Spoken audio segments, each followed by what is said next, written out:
اب اگر بات کی جائے تو عوامی مطالبات کو حل کرنے میں حکومت کی ناکامی نے احتجاج ناگزیر کر دیے ہیں۔ آزاد کشمیر کی ہم بات کر رہے ہیں اور ہم اس میں ثابت کر رہے ہیں کہ کیسے آزاد کشمیر جو ہے دن بدن ایک پریشر گروپس کی سٹیٹ بنتی جا رہی ہے۔ یہی احتجاج کرنے والی تنظیمیں ایک ایسے دور میں جب آزاد کشمیر میں کوئی مؤثر حزب اختلاف موجود نہیں، ایک پریشر گروپ کی صورت اختیار کر چکی ہیں،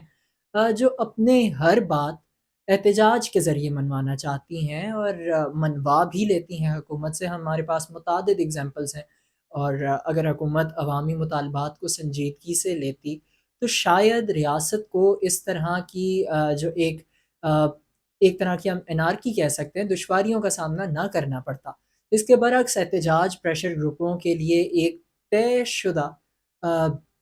کہہ لیں کہ آلہ بن چکا ہے، یا پھر ایک ہتھیار بن چکا ہے اپنے مطالبات تسلیم کروانے کے لیے، جیسے ہم نے ابھی پہلے بھی ذکر کیا۔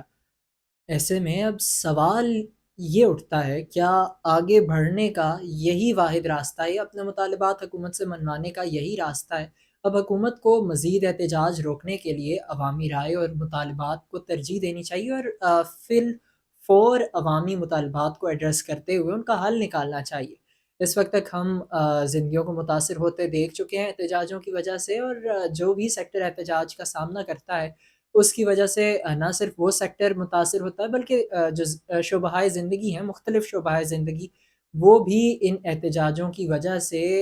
جو ہے اپنے کام ان کے متاثر ہوتے ہیں۔ اور آزاد کشمیر ہر وقت گزشتہ کچھ عرصے سے ہم دیکھ رہے ہیں احتجاجوں کے در پہ ہوتا ہے۔ اب پریشر گروپس اور مظاہروں کے بڑھنے سے آزاد کشمیر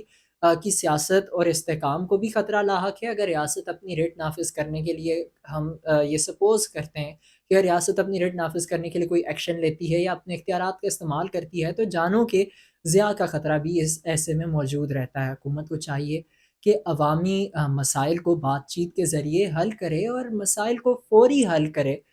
تاکہ جو احتجاج ہیں یا پھر انارکی کی طرف ہمیں سسٹم جاتا دکھائی دیتا ہے آزاد کشمیر میں، وہ نہ جائے، اور آزاد کشمیر کے جو عوام کے مطالبات ہیں ان کو ایڈریس کیا